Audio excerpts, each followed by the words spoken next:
ప్రియులారా, ప్రార్థన చేసుకుందాం. మహోన్నతుడా, పరిశుద్ధుడా, శిలువదారి, మా పాపములు తండ్రి తీసివేయటానికి, కొట్టివేయటానికి నీ పరిశుద్ధ రక్తముతో మా పాపములు కడగటానికి శిలువను అధిరోహించి నాయనా మమ్ములను తండ్రి పవిత్రపరచుచున్నటువంటి యేసయ్యా నీకే స్తోత్రాలు.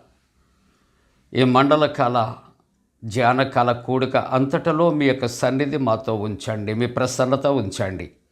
యేసు ప్రభువారి పరిశుద్ధ నామమున వేడుకొనుచున్నాము తండ్రి, ఆమేన్.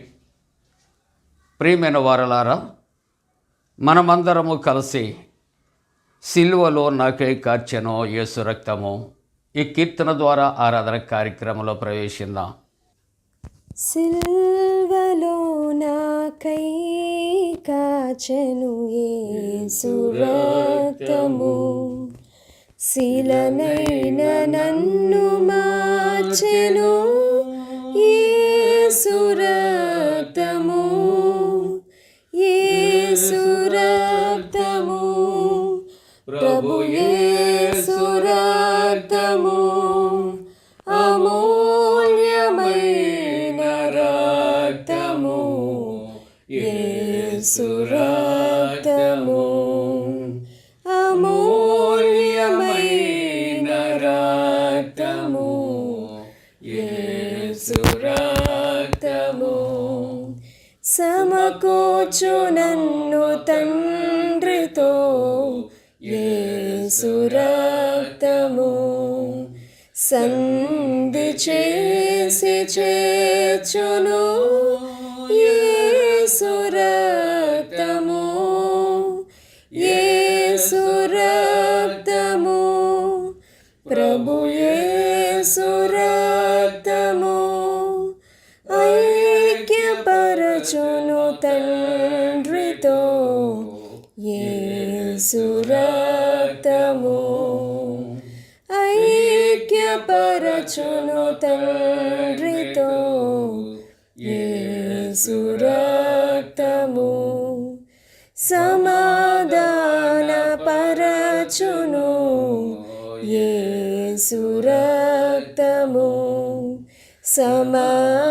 సమస్యలన్నీ తీర్చును యేసు రక్తము, యేసు రక్తము, ప్రభు యేసు రక్తము, శక్తి బలము నీర్చును యేసు రక్తము, శక్తి బలము నీర్చును యేసు రక్తము, నీతిమంతులుగా చేయును యేసు రక్తము, దుర్నీతినంత బాపును యేసు రక్తము, యేసు రక్తము, ప్రభు యేసు రక్తము, నిబంధన నిలుపును రక్తము, యేసు రక్తము, నిబంధన నిలుపును రక్తము, యేసు రక్తము, రోగములను బాపును యేసు రక్తము, దురాత్మల పారద్రోలును యేసు రక్తము, యేసు రక్తము, ప్రభు యేసు రక్తము, శక్తి బలము నీర్చును యేసు రక్తము, శక్తి బలము నీర్చును యేసు రక్తము, సిల్వలో నా మార్చెను యేసు రక్తము శిలనైన నన్ను మార్చెను యేసు రక్తము యేసు రక్తము ప్రభు యేసు రక్తము అమూల్యమైన రక్తము యేసు రక్తము అమూల్యమైన రక్తము యేసు రక్తము. తండ్రి యొక్కయు కుమారుని యొక్కయు పరిశుద్ధాత్మ యొక్కయు నామమున ఆమేన్. ప్రభువా మమ్మను కనికరింపుము, క్రీస్తు మమ్మను కనికరింపుము, ప్రభువా మమ్మను కనికరింపుము. మనమందరము కలిసి అపోస్తల విశ్వాస ప్రమాణాన్ని ఒప్పుకుందాం. భూమి ఆకాశములను సృజించిన సర్వశక్తి గల తండ్రి అయిన దేవుని నమ్ముచున్నాను. ఆయన కుమారుడును మన ప్రభు అయిన యేసుక్రీస్తు నమ్ముచున్నాను. ఈయన పరిశుద్ధ ఆత్మ వలన గర్భమున ధరింపబడి కన్యైన మరియకు పుట్టి పొంతి పిలాతు అధికారము క్రింద శ్రమపడి సిలువ వేయబడి చనిపోయి సమాధి చేయబడననియు అదృశ్య లోకములోనికి దిగననియు చనిపోయిన వారిలో నుండి మూడవ దినమున లేచి పరలోకమునకెక్కి సర్వశక్తి గల తండ్రి దేవుని కుడి చేతి వైపున కూర్చుండి ఉన్నాడనియు సజీవులకును మృతులకును తీర్పు చేయటకు అక్కడ నుండి వచ్చిననియు నమ్ముతున్నాను. పరిశుద్ధాత్మ నమ్ముతున్నాను. పరిశుద్ధ క్రైస్తవ సంఘముకు పరిశుద్ధుల సహవాసమును పాపక్షమాపణయు శరీర పునరుద్ధానమును నిత్య జీవమును నమ్ముచున్నాను. ఆమేన్. ప్రియులారా, అందరము అలాగే నిలుచుండి పరిశుద్ధ గ్రంథాలు తెరచి 32వ సంకీర్తన ఉత్తర ప్రత్యుత్తర రీతిగా చదువుకుందాం. 32వ సంకీర్తన మొదటి వచన ప్రారంభం. తన అతిక్రమములకు పరిహారము నొందినవాడు, తన పాపమునకు ప్రాయశ్చిత్తము నొందినవాడు ధన్యుడు. యెహోవా చేత నిర్దోషి అని ఎంచబడినవాడు, ఆత్మలో కపటము లేనివాడు ధన్యుడు. నేను మౌని అయి ఉండగా దినమంతయు నేను చేసిన నా ఆర్తధ్వని వలన నా ఎముకలు క్షీణించినవి. దివారాత్రులు నీ చెయ్యి నా మీద బరువుగా నుండెను, నా సారము వేసవి కాలమున ఎండినట్టాయను. నా దోషమును కప్పుకొనక నీ ఎదుట నా పాపమును ఒప్పుకొంటిని. యెహోవా సన్నిధిని నా అతిక్రమములు ఒప్పుకొందుననుకొంటిని. నీవు నా పాప దోషమును పరిహరించి ఉన్నావు. కావున నీ దర్శన కాలమందు భక్తి గల వారందరూ నిన్ను ప్రార్థన చేయుదురు. విస్తార జల ప్రవాహములు పొరలి వచ్చినను నిశ్చయముగా అవి వారి మీదికి రావు. నా దాగు చోటు నీవే, శ్రమలలో నుండి నీవు నన్ను రక్షించెదవు. విమోచన గానములతో నీవు నన్ను ఆవరించెదవు. నీకు ఉపదేశము చేసేదను, నీవు నడవవలసిన మార్గమును నీకు బోధించెదను. నీ మీద దృష్టి ఉంచి నీకు ఆలోచన చెప్పేదను. బుద్ధి జ్ఞానములు లేని గుర్రము వలనైనా కంచెరగాడిద వలనైనను మీరు ఉండకుడి. అవి నీ దగ్గరకు తేబడినట్లు వారి నోరు వారితోనూ కళ్ళెముతోనూ బిగింపవలేను. భక్తిహీనులకు అనేక వేదనలు కలుగుచున్నవి, యెహోవా యందు నమ్మకించు వానిని కృప ఆవరించుచున్నది. 11వ వచనం కలిసి చదువుకుందాం. నీతిమంతులారా యెహోవాను బట్టి సంతోషించుడి, ఉల్లసించుడి. యథార్థ హృదయులారా మీరందరూ ఆనందగానము చేయుడి. తండ్రికిని కుమారునికిని పరిశుద్ధాత్మకును ఆది అందిప్పుడు ఎల్లప్పుడూ యుగ యుగములందుండునట్లు మహిమ కలుగునుగాక. ఆమేన్. ప్రియులారా, మండల కాలములో 14వ దినము కొరకు ఏర్పాటు చేయబడిన పరిశుద్ధ లేఖన భాగాన్ని చదువుకుందాం. పరిశుద్ధ గ్రంథాలు తెరవండి. మత్తయి సువార్త 23వ అధ్యాయం 13వ వచనము నుండి 33వ వచనం వరకు ఈవేళ వాక్యం ఇవ్వబడింది. కానీ దయచేసి గమనించండి. మత్తయి సువార్త 23వ అధ్యాయము 25వ వచనము నుండి 28వ వచనం వరకు మనం చదువుకుందాం. మత్తయి సువార్త 23వ అధ్యాయం 25వ వచనం నుంచి 28వ వచనం వరకు మనం చదువుకుంటున్నాం. పరిశుద్ధ గ్రంథాలు తెరిచి నాతో పాటు ఈ వాక్యాన్ని చదవండి. 25వ వచన ప్రారంభం. అయ్యో వేషధారులైన శాస్త్రులారా, పరిసయ్యులారా, మీరు గిన్నెయు పళ్ళెమును వెలుపుట శుద్ధి చేయుదురు గాని అవి లోపల దూపుతోనూ అజితేంద్రియముతోనూ నిండి ఉన్నవి. గ్రుడ్డి పరిచయ్యులారా, గిన్నెయు పళ్ళెమును వెలుపల శుద్ధి ఎగునట్లుగా ముందు వాటి లోపల శుద్ధి చేయము. అయ్యో వేషధారులైన శాస్త్రులారా, పరిచయ్యులారా, మీరు సున్నము కొట్టిన సమాధులను పోలి ఉన్నారు. అవి వెలుపల శృంగారముగా అగపడును గాని లోపల చచ్చిన వారి ఎముకలతో సమస్త కల్మషముతో నిండి ఉన్నది. 28వ వచనం. అలాగే మీరు వెలుపల మనుష్యులకు నీతిమంతులుగా అగపడుచున్నారు కానీ లోపల వేషధారణతో అక్రమముతో నిండి ఉన్నారు. ప్రార్థన చేసుకుందాం. పరిశుద్ధుడా, నీకు వందనాలు. ఈ మండలకాల ధ్యానకాల కూడికలో మేమందరము కూడా నీ వాక్యాన్ని చదవటానికి మీరు ఇచ్చిన కృప కొరకు స్తోత్రాలు. ఈ లేఖనాన్ని శ్రద్ధతో భక్తితో చదివిన బిడ్డల కొరకు, కుటుంబాల కొరకు నీ సన్నిధిలో మీ ఆశీర్వాదాలు అనుగ్రహించమని ప్రార్థన చేస్తూ మీ దాసుని మరుగుపరిచి మాతో మాట్లాడండి. యేసు ప్రభువారి దివ్య నామమున వేడుకొనుచున్నాము తండ్రి, ఆమేన్. ప్రియమైనటువంటి వారలారా, ఈ యొక్క మండల కాలములో 14వ దినము ఈ యొక్క మండలకాల ధ్యాన కూడికలో పాల్గొన్న విశ్వాసులైన ప్రతి ఒక్కరికి, ప్రతి కుటుంబానికి యేసు ప్రభువారి పరిశుద్ధ నామమున శుభాలు నేను తెలియజేస్తూ ఉన్నాను. మంచిదండి, మీరందరూ కూడా క్షేమంగాను ఆరోగ్యంగాను ఉన్నారా?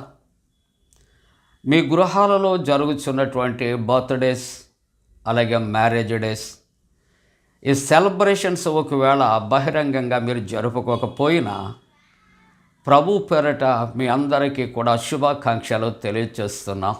దేవుడు మీకు తోడుగా ఉండునుగాక. ఈవేళ మనకిచ్చినటువంటి అంశాన్ని మనం ఆలోచన చేస్తూ ఉంటున్నప్పుడు బాహ్య శుద్ధి అని మనకి అంశం ఇవ్వబడింది. Can you say? ఈ మాట చెప్పడానికి ఇష్టపడుతున్నారా? అయితే చెప్పండి. బాహ్య శుద్ధి. మంచిదండి. బాహ్య శుద్ధి బాహ్యమైనది అంటే పైకి కనిపించేది, కంటికి కనిపించేది ప్రియులారా, బాహ్యమైనది. ఈ బాహ్యమైన దానికి వ్యతిరేకమైనటువంటి పదము అంతరంగము, అంటే లోపల ఉన్నది. లోపల ఉండునది బయటకు కనిపించున్నది. బాహ్య శుద్ధి అనే మాట అనగా పైన మనం శుద్ధి చేసుకొనుట లేక శుభ్రము చేసుకొనుట. ఈ మాటకు ఇంగ్లీష్లో ఎక్స్టర్నల్ ప్యూరిటీ. ఎక్స్టర్నల్ ప్యూరిటీ చెప్పండి. External purity. దానికి మనం ఇందాక అంతరంగము అనే మాట, లోపల అనే మాట మనం చెప్పుకున్నాం. దానికి ఇంటర్నల్ ప్యూరిటీ. ఈవేళ అంశము బాహ్య శుద్ధి అని ఇవ్వబడింది. ఈ బాహ్య శుద్ధి అనగా ఎక్స్టర్నల్ ప్యూరిటీ. ఈ బాహ్య శుద్ధి అని ఇవ్వటానికి కలిగినటువంటి కారణాన్ని ఆలోచన చేస్తూ ఉంటూ ఉన్నప్పుడు ఈ యొక్క మత్తయి సువార్త 23వ అధ్యాయములో మనం చదువుతూ ఉంటే శాస్త్రులు, పరిచయులు కొరకు వ్రాయబడింది ప్రియులారా. ఈ శాస్త్రులు, పరిచయుల యొక్క తత్వాన్ని పరిశుద్ధ గ్రంథము మాట్లాడుతూ ఉన్నది.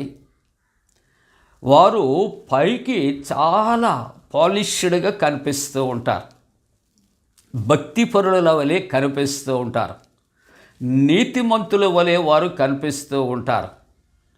వారు మేము చెప్పింది మీరు చేయాలి అని ఆదేశించటానికి వారు ఇష్టపడుతూ ఉంటారు ప్రియులారా. ఈ యొక్క పరిచయుల కొరకు ఒక్క మాట ఆలోచన చేస్తే దీనికి హిబ్రూ పదం అంటాడు, పరాష్ అనే మాట నుంచి పరిచయులు అనే మాట వచ్చింది అని మరొకసారి నేను జ్ఞాపకం చేస్తూ ఉన్నాను. ఈ పరిచయుల యొక్క పరిస్థితి మనం ఆలోచన చేస్తే యూదులలో వీరు మతనిష్ట కలిగినటువంటి వారు, సనాతనమైనటువంటి ఆచారాలు కలిగినటువంటి ఒక శాఖ అని జ్ఞాపకం చేస్తూ ఉన్నది. వీరు మోషే యొక్క ధర్మశాస్త్రాన్ని నొక్కి నొక్కి ఒక పొల్లు కూడా పోకుండా వారు పాటించేవారు అని తెలియచేయబడుతుంది. వీరిలో చాలామంది అట తామే న్యాయవంతులమని వారు అనుకుంటారు, మేమే పవిత్రులము అని కూడా వారు అనుకుంటారు. పరిచయుడు అనే మాటకు ఇక్కడ ప్రత్యేకముగా ఉండుట అనే అర్థము ఇస్తూ ఉన్నది ప్రియులారా. కాబట్టి ఈ పరిచయుల యొక్క జీవితము చాలా నూతనమైనటువంటి పరిస్థితుల్లో మనకు కనిపిస్తూ ఉంటుంది. కనబడాలని ప్రయత్నాలు చేస్తూ ఉంటారు. అంత మట్టుకే కాదు కానీ వీరు యూదా తెగలలో ఈ పరిచయులు యూదా మతం మీద మిక్కిలి అభిమానము కలిగిన వారని మనం ముందుగా తెలుసుకోవాలి. వీరు క్రీస్తు ప్రభు కాలములో వీరు స్వనీతి పరులు. అంత మట్టుకే కాదు కానీ మతము అనే వేషాన్ని ధరించుకున్నటువంటి వారు ఈ పరిచయులు అని చెప్పబడుతుంది. అందుకే మత్తయి సువార్త 5వ అధ్యాయం 20వ వచనములో యేసు ప్రభు వారి జీవితాలు అన్నిటినీ చూచి చదివి ఆయన అంటాడు, మీ నీతి శాస్త్రుల నీతి కంటే పరిచయుల నీతి కంటే అధికము కాని ఎడల మీరు పరలోక రాజ్యంలో ప్రవేశించరని మనలను ఆయన హెచ్చరిక చేస్తూ ఉంటున్నాడు ప్రియులారా. అందుకనే యేసు ప్రభు ఆయన ఒక విధంగా ఆయనలో ఉన్న బాధను వ్యక్తపరచడానికి ఈ మత్తయి సువార్త 23వ అధ్యాయములో శాస్త్రులు పరిచయులు అని హెచ్చరిక చేసే ప్రతి సమయంలో ముందు ఒక మాట యాడ్ చేయబడుతుంది. అయ్యో పరిచయులారా, అయ్యో పరిచయులారా, అయ్యో శాస్త్రులారా అంటే దాని అర్థం ఏమిటంటే వారిని చూచి యేసు ప్రభు చింత కలిగి ఉన్నాడు, బాధపడుతూ ఉన్నాడు. అంటే ఇంగ్లీష్లో మనం చెప్పాలంటే అరే పూర్ ఫెలోస్, అరే వీళ్ళు ఇటువంటి పరిస్థితుల్లో ఉన్నారా అని చెప్పటానికి ఆయన అయ్యో. చూడండి, మనం ఎవరైనా ఏ కాలికైనా దెబ్బ తగిలి ఏదైనా రక్తం చెందుతుంటే వెంటనే మనం మనస్సు కరిగి ఏమంటామో తెలుసా? అయ్యో కాలికి గాయం తగిలిందా, చేతికి గాయం తగిలిందా, అరే రక్తం వస్తుందా అని వెంటనే మనలో ఉన్నటువంటి ఆ సానుభూతి ఎక్స్ప్రెస్ చేయటానికి మనం ఈ మాట వాడుతూ ఉంటాం తరచు. అయ్యో అవును ప్రియ దేవుని బిడ్డలారా, ప్రేమ కలిగిన ప్రభు శాస్త్రులు పరిచయుల యొక్క అమాయకాన్ని బట్టి ప్రభు ఆయన అయ్యో శాస్త్రులారా, అయ్యో పరిచయులారా అని ఆయన మాట్లాడినటువంటి మాటలు మనం చూస్తూ ఉన్నాం. వీరి వేషధారణ ఎంతవరకు ఉంటుందో యేసు ప్రభు వారు ఆయన చెప్పుతున్నటువంటి మాట ఆలోచన చేస్తూ ఉంటున్నప్పుడు ఈ మత్తయి సువార్త ఈవేళ వాక్యములో 23వ అధ్యాయము 23వ వచనములో మనం చూస్తూ ఉంటూ ఉన్నప్పుడు ప్రభు అంటాడు, అయ్యో వేషధారులైన శాస్త్రులారా పరిచయులారా, మీరు పుదీనాలోను సోపులోను జీలకర్రలోను 10వ వంతు చెల్లిస్తారు. ఏమండి, ఇవి ఎంతెంత క్వాంటిటీ ఉంటుంది, ఇది ఎంత పరిమాణము కలిగి ఉంటుంది అని ఆలోచన చేస్తూ ఉంటూ ఉన్నప్పుడు కొద్ది పుదీనాలో, కొద్ది సోపులో, కొద్ది జీలకర్రలో కూడా వీరు భక్తి కనపరుస్తారట. ఏం చేస్తారండి? 10వ వంతు దశమ భాగాన్ని తీసి ప్రక్కన పెట్టేస్తారు. దీన్ని చూచినటువంటి వారు అనుకుంటారు, ఈ యొక్క శాస్త్రులు పరిచయులు కూడా అబ్బా ఎంత భక్తి అండి, ప్రతి దాంట్లో కూడా ప్రతి చిన్న దాంట్లో కూడా దశమ భాగము తీసి దేవునికి ఇస్తారు అని ఇక్కడ ప్రజలను నమ్మించే విధంగా వారి కార్యకలాపాలు ఉంటాయి. కానీ ఇక్కడ దేవుని యొక్క వాక్యం అంటుంది, ధర్మశాస్త్రములో ప్రధానమైన విషయములను అనగా, జాగ్రత్తగా గమనించాలి, అనగా ధర్మశాస్త్రములో ప్రధానమైనటువంటి విషయాలు కొన్ని ఉన్నాయి. ధర్మశాస్త్ర ప్రకారంగా అవి నెరవేర్చాలి. అవి ఏంటి అని ఆలోచన చేస్తే న్యాయమును, కనికరమును, విశ్వాసమును విడిచిపెట్టిరి. క్రైస్తవ జీవితములో ప్రాముఖ్యమైనవి, పరలోక రాజ్యానికి మార్గాలు మనకు సరిగి చేసేవి ఏమిటి అని ఆలోచన చేస్తే ఇక్కడట ఏముంటుందండి? న్యాయము, కనికరము, విశ్వాసము అనేవి ఉన్నాయి. కానీ ఈ 3 ప్రాముఖ్యమైన అంశాలు ప్రక్కన పెట్టి ఏం చేస్తారంటే కొద్ది పుదీనాలో, సోపులో, కొద్ది జీలకర్ర వీటిలోనట దశమ భాగాలు వారు అర్పిస్తుంటారు. కానీ ప్రభు ఏమంటున్నాడంటే మంచిదే, మొదటి రీతిలో ఎలాగైతే వాటిలో మీరు ఆ దశమ భాగాన్ని మీరు అర్పించారో అలాగునే మీరు అవి చేస్తూ వాటిని మానక మీరు చేయవలసినవి ప్రాముఖ్యమైనవి ఉన్నాయి. అవి ఏమిటి అని ఆలోచన చేస్తూ ఉన్నప్పుడు వాటిని కూడా వీటిని ధర్మశాస్త్రములో ప్రధానమైనటువంటివి ఇక్కడ న్యాయము, కనికరము, విశ్వాసాన్ని కూడా మీరు కలిగి ఉండాలి. అంటే యేసు ప్రభు చెప్పే మాటల ఆంతర్యం ఏమిటంటే చిన్న వాటిలో మీరు చేస్తూ ఉన్నారు గొప్పలకి, కానీ గొప్పవి చేయవలసిన వాటిని మీరు చేయకుండా ఉన్నారు. కాబట్టి మీరు చిన్నవి చేసిన వాటిని చేస్తూ ఈ 3 ప్రాముఖ్యమైనవి కూడా మీరు చేయాలి అని ప్రభు వారిని హెచ్చరిక చేస్తూ ఉన్నట్లుగా మనము చూస్తూ ఉన్నాం. అవును ప్రియ దేవుని యొక్క మరి కుటుంబీకులారా, ఈ మండల కాలములో మరి ప్రభు మనకు ఇచ్చినటువంటి యొక్క అంశము బాహ్య శుద్ధి అనగా ఇక్కడ బాహ్యము అనగా ఎక్స్టర్నల్, మనకు దేహము అనేది పైకి మీకు కనిపిస్తుంది కదా అండి, శరీరము కనిపిస్తూ ఉంది కదా అండి. ఈ శరీరాన్ని మనము ఎంతో చక్కటి సోప్తో మనం చక్కగా శుభ్రం చేసుకొని మనం చక్కగా పెర్ఫ్యూమ్ దాన్ని మనం శరీరానికి ఉపయోగించుకొని మంచి విలువైనటువంటి మనము వస్త్రాలు మనం ధరించుకుంటే సరిపోతుందా? ఈ యొక్క బాహ్యమైనటువంటి పైన నీవు అలంకరించుకొని శుద్ధీకరించుకుంటే ఇదిగో శరీరము లోపల నీ అంతరంగం అది శుద్ధీకరింపబడవలసినటువంటి అవసరత లేదా? దేవుని యొక్క వాక్యం ఎఫెసీ పత్రికలో అంటాడు, మీరు పాపముల చేతను అపరాధముల చేతను మీరు చచ్చిన వారై ఉన్నారు అని ప్రభు యొక్క వాక్యము జ్ఞాపకం చేస్తూ ఉన్నది ప్రియులారా. కాబట్టి మానవుని జీవితంలో ఒకటి శుభ్రత కలిగి ఉండాలి, డీసెన్సీ అనేది తప్పనిసరిగా మనం మెయింటైన్ చేయాలి. ఆరోగ్యమే మహాభాగ్యము అని చెప్పబడుతూ ఉన్నది. కానీ పై వాటికి మెరుగులు కాదు, పైనున్న వాటికి మనం పూసుకుంటాం కాదు ప్రియులారా. అర్థం అవటానికి ఒక మాట చెబుతున్నాను.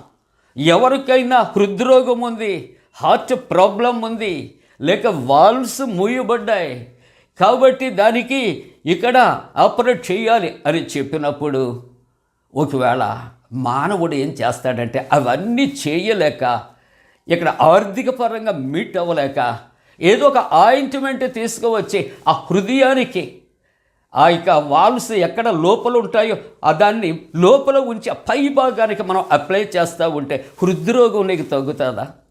నీకు గుండె జబ్బు నీకు తగ్గుతుందా?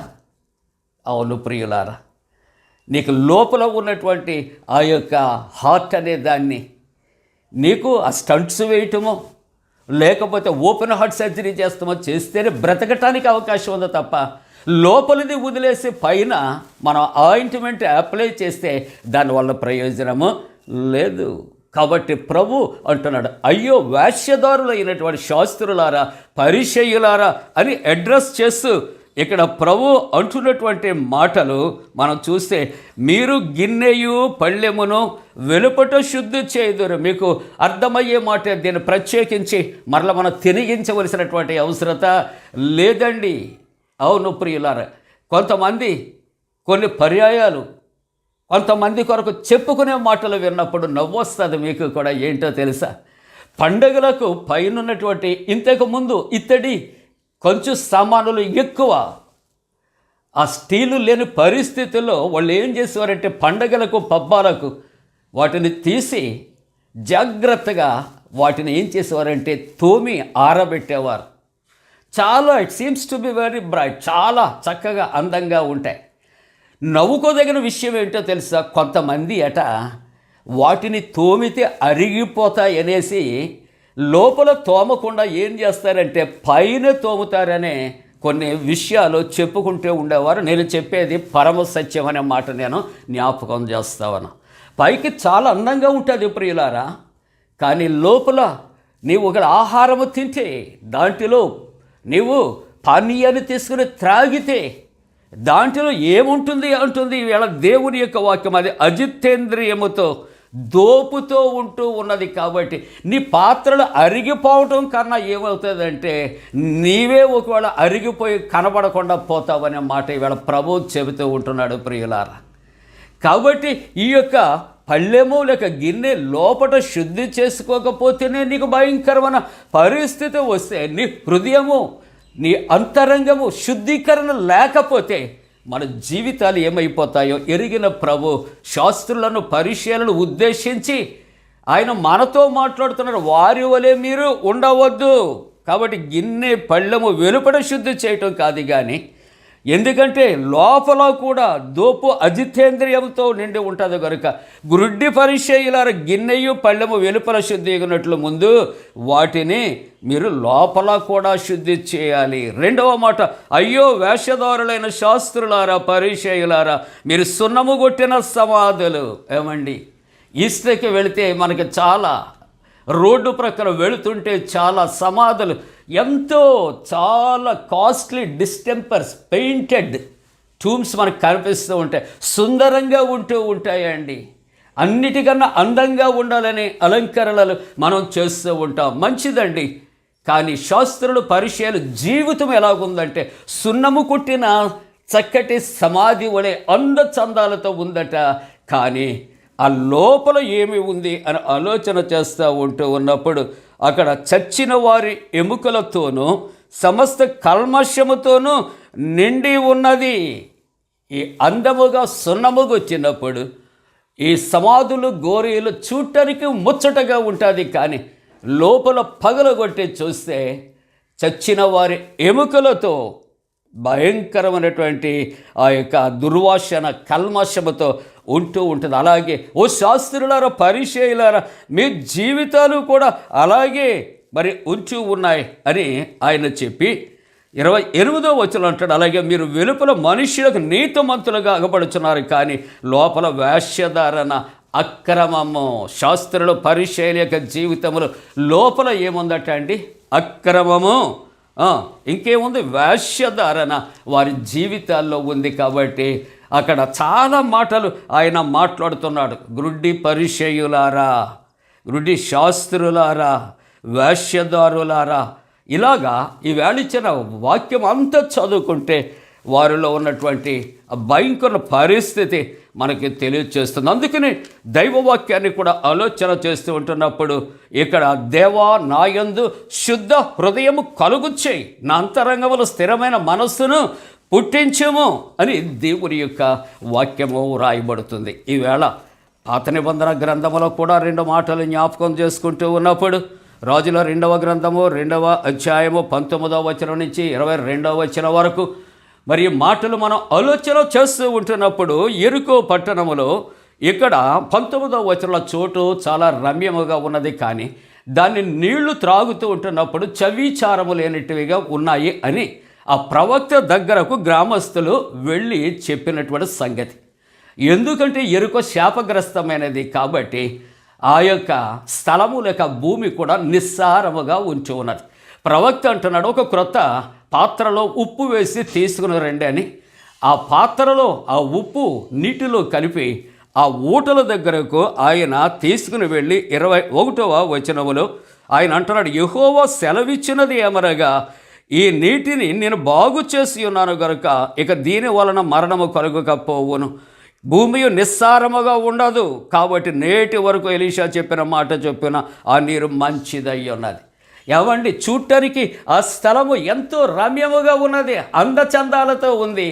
కానీ ఆ నీరు చవిచారము లేని శాస్త్రులు పరిచర్య యొక్క జీవితాలు చూడటానికి బాహ్య శుద్ధి వారు కలుగు చేసుకొని అలంకరణ కలుగు చేసుకొని చాలా చక్కటి మాటలు మాట్లాడి ఇదిగో వ్యక్తులను తారుమారు చేస్తున్నారు. కానీ వారి యొక్క హృదయం అంతా కూడా పాడైపోయి ఉన్నది అని దేవుని యొక్క వాక్యం అంటుంది. ఈవేళ ఇదిగో బాహ్య శుద్ధి కాదు కానీ అంతరంగ శుద్ధి కావాలి. ముగింపులో ఒక చిన్న మీకు మాట నేను తెలియజేస్తూ ఉంటున్నప్పుడు ఒక దినాన్నట కొన్ని కోవెలలు మరి ఎంతో చక్కగా ఉన్నాయి, వాటితో కలిసి ఉండాలని ఒక కాకి అరుకుంది. కానీ ఆ కాకి ఏం చేసిందంటే ఆ కోవెలలోకి వెళితే పొడి చేస్తున్నాయని భయపడి చక్కగా అవి రంగు వేసుకొని ఆ కాకులలోకి వెళ్ళిందట. చాలా చక్కగా తన నోటిని జాగ్రత్తగా కాపాడుకుంటూ ఉన్నది. ఆ కోవెలలన్నీ కూడా చక్కటి సంగీతాన్ని అవి మాధుర్యతగా వినిపిస్తూ ఉంటూ ఉన్నప్పుడట ఈ కాకి ఆగలేకపోయి కావు కావుమన్నదట. ప్రియులారా, చూడటానికి కలర్ వేసుకున్న తర్వాత ఇంచుమించుగా కోవెల కలర్లో కలిసిపోయింది కాకి. కానీ తను నోరు తెరిచినప్పటికీ తన స్వరము మారిపోయింది. మానవ జీవితాలు ఆలోచన చేద్దాం ప్రియులారా. శాస్త్రుల పరిచయుల జీవితాల వలె ఎన్ని జీవితాలు ఉన్నాయి, ఎంతమంది జీవితాలు ఉన్నాయి, ఎంతమంది పైకి చాలా ఇదిగో పాలిష్డ్గా ఎంతో డిగ్నిఫైడ్గా కనిపిస్తూ వారి యొక్క ఇంటర్నల్ ఆ యొక్క జీవితం లేకుంటే అంతరంగిక జీవితాన్ని ఆలోచన చేస్తున్నప్పుడు ఎంతమంది అపరిశుభ్రంగా ఉన్నారు. అందుకనే ప్రభు అంటున్నాడు, సున్నము కొట్టినటువంటి సమాధులు.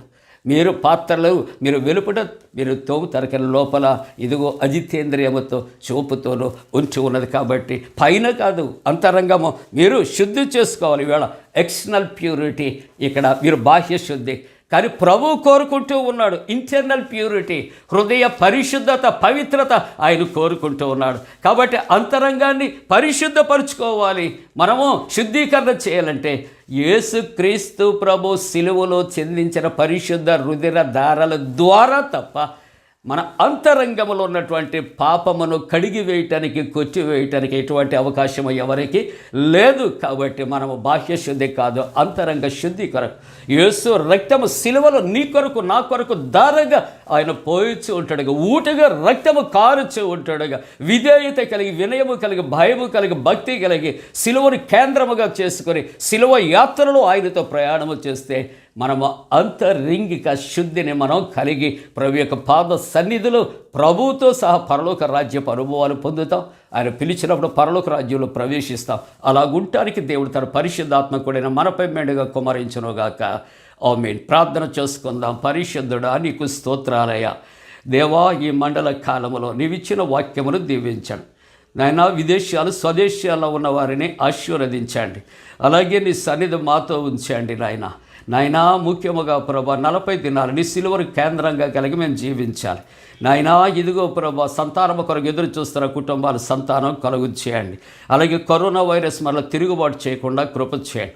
చంటి బిడ్డలు, తల్లిదండ్రులు, యవనస్తులు, వృద్ధుల కొరకు ప్రార్థిస్తున్నాం. విశ్వాసుల కొరకు, సేవకుల కొరకు ప్రార్థిస్తున్నాం. 40 దినాలు వాక్య పరిచర్య కొరకు ప్రార్థన చేస్తున్నాం. పాతూరి షైనీ కొరకు ప్రార్థన చేస్తూ ఉంటున్నాం తండ్రి. అలాగే ప్రభా, ఇదిగో తండ్రి, ఫ్రూటీ కొరకు, చెర్రీ కొరకు వారు మాట్లాడటానికి, నడవటానికి కూడా కృప చేయమని ప్రార్థిస్తున్నాం. సునీత, అలాగే భారతి అనే తల్లిదండ్రులు వారి యొక్క నాయనా ఆర్థిక పరమైనటువంటి నాయనా ఇదిగో పరిస్థితులు మెరుగు చేయమని ప్రార్థిస్తున్నాం. దుఃఖముఖితులైన వారిని నాయన మీరు స్వస్థపరచండి. అలాగే ప్రభు ఓపెన్ హార్ట్ సర్జరీ అయిన వారు పరిపూర్ణమైన స్వస్థత కలుగు చేయండి. లంగ్ ఇన్ఫెక్షన్తో ఉన్నటువంటి వారికి అయా మీరు స్వస్థపరిచి ఆక్సిజన్ లెవెల్స్ పెరగటానికి కూడా కృప చేయమని ప్రార్థిస్తున్నాం. దేవ, దినమంతయు నీ బిడ్డలకు తోడు కూడా నడిపించమని ఏస్తున్నాం, నడిపించున్నాం తండ్రి. ఆమేన్. పరలోకమందున మా తండ్రి, నీ నామం పరిశుద్ధపరచబడనుగాక, నీ రాజ్యం వచ్చునుగాక, నీ చిత్తం పరలోకమందు నెరవేర్చినట్టు భూమి అందు నెరవేరునుగాక. మా ఇందిన ఆహారం నేడు మాకు దయచే, మా ఎడల అపరాధం చేసిన వారిని క్షమించిన ప్రకారముల అపరాధము క్షమించు, శోధనలోని తెక్క కీడు నుండి తప్పించు. రాజ్యము, శక్తియు, మహిమ నిరంతరం నీవై ఉన్నవి. ఆమేన్. మన పరమ తండ్రి అయిన దేవుని యొక్క ప్రేమయు, ప్రభువైన యేసుక్రీస్తు ప్రభు కృపయు, పరిశుద్ధాత్మ యొక్క అన్యోన్య సహవాసము నాయన మండల కాల ధ్యాన కూడికలలో ప్రభువును ఆరాధిస్తున్న ప్రతి కుటుంబానికి తోడుగుండి సంరక్షించి నడిపించునుగాక. ఆమేన్. నీ రక్తధారలేలా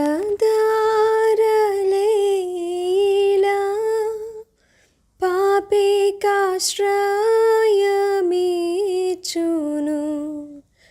పరిశుద్ధ తండ్రి పాపిని కడిగి పవిత్రపరచును. నీ రక్తమే నన్ను శుద్ధీకరించు, నీ